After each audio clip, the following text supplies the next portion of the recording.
Welcome to Telangana వెలుగు. నిన్న ఖమ్మంలో వెలుగుమట్లలో జరిగినటువంటి ఇష్యూలో కవిత గారిని అరెస్ట్ చేయడం, ఈ రోజు నిరాహార దీక్ష కూర్చోవడం అనేది జరిగింది. సో ఇప్పటి వరకు కంటిన్యూ చేస్తారన్న ఇదే అంశం మాట్లాడడానికి మనతో పాటు శివారెడ్డి గారు ఉన్నారు, జాగృతి యూత్ అధ్యక్షులు. అంటే ఇక్కడి వరకు నడుస్తుంది, మళ్ళీ మరో పోరాటం మొదలైందని చెప్పేసి అనుకోవచ్చు.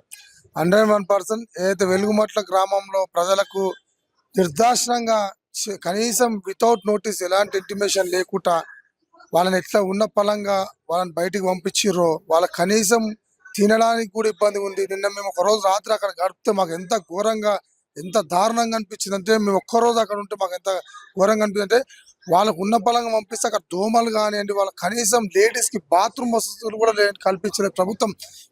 ఇప్పుడు అట్లాంటి చర్యలు తీసుకుంటే వెంటనే వాళ్ళకి దానికి సంబంధించిన సవలతులు పెట్టి తర్వాత తీయాలి వాళ్ళని.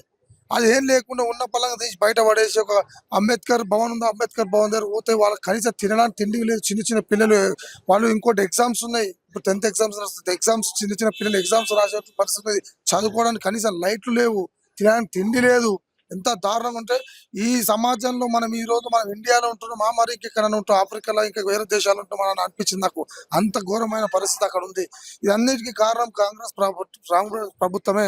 ఎందుకంటే కాంగ్రెస్ ప్రభుత్వం ఎన్నో ఆశలతోని మరి ప్రజలందరూ ఆయన గెలిపించి ఆయన తీసుకొస్తే ఈరోజు ప్రజలకు ఈరోజు ఎంతో ఇబ్బంది పెట్టి ఆయన ఘోరాది ఘోరంగా ప్రజలను హింసపెట్టి ఒక రాక్షస పాలన కాంగ్రెస్ ప్రభుత్వం ఈరోజు రాష్ట్రంలో కల్పిస్తుంది. అయితే ఇప్పుడు నిన్న అంటే మీరు జస్ట్ పరామర్శించడానికి వెళ్ళి ఈరోజు నిరాహార దీక్ష కూర్చోవడానికి గల కారణం ఏంటి? అంటే మీరు నిరాహార దీక్ష కూర్చుంటే సమస్య పరిష్కారం అవుతుందా?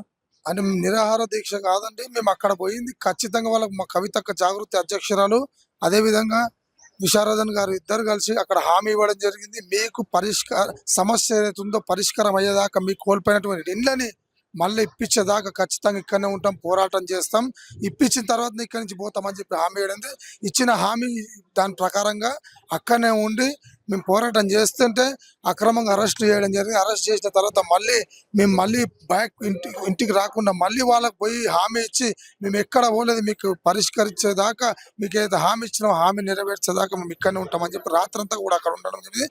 మళ్ళీ పొద్దున్నే అక్రమంగా ఒక దాదాపు 500-600 పోలీసులు ఒకటిసారి వచ్చి మమ్మల్ని అక్రమంగా కవిత గారిని, అదేవిధంగా విశారదన్ గారిని, మమ్మల్ని అందరినీ కూడా అక్రమంగా అరెస్ట్ చేసి తీసుకొచ్చి హైదరాబాద్ జరిగింది. వాళ్ళకి న్యాయం జరిగేదాకా ఖచ్చితంగా మేము పోరాటం చేస్తా అని చెప్పి అధ్యక్షురాలు చెప్పడం జరిగింది. బరాబర్ వాళ్ళకి ఇట్లాగైతే ఇండ్లు ఉన్న పలంగా పంపించారు, అట్లాగే వాళ్ళకి ఇండ్లు ఇచ్చేదాకా, వాళ్ళు యథావిధిగా ఇంతకు ముందు ఎట్లాగైతే ఉంటారో అట్లాగా ఇండ్లు ఇచ్చే వరకు ఖచ్చితంగా పోరాటం చేస్తాం. అది అవసరమైతే మా ఇంకెంత దూరం అన్న పోతాం. వాళ్ళకి పర్లేదు, ఎన్ని రోజులైనా సరే మా అధ్యక్షురాలు చెప్పినట్టుగా 2 రోజులు కానీ 3 రోజులు కానీ వారం రోజులు కానీ నిరాహార దీక్ష చేస్తూనే ఉంటాం. అది ఎక్కడో మా జాగృతి హెడ్ ఆఫీస్ ఇక్కడి నుంచే మొదలు పెడతామని చెప్పి కూడా చెప్పడం జరిగింది. ఆల్రెడీ అక్కగారు దీక్షలు ఉన్నారు. ఖచ్చితంగా వాళ్ళకి న్యాయం జరిగేదాకా బరాబర్ దీక్షల్లో ఉంటామని చెప్పి ఈ సందర్భంగా రాష్ట్ర వ్యాప్తంగా ఇది విధంగా ఉంటది. ఇక ఆ ఒక్క వెలుగుమట్ల గ్రామమే కాదు, ఎక్కడ ఎవరికి పేదలకు అన్యాయం జరిగినా కానీ ఖచ్చితంగా జాగృతి అండగా నిలుస్తుంది. కల్వకుంట్ల కవిత గారి సారథ్యంలో మేము అందరం కూడా వాళ్ళకి అండగా నిలుస్తాం. ఎక్కడ అన్యాయం జరిగినా నిలదీస్తామని చెప్పి సందర్భంగా తెలియజేస్తాం.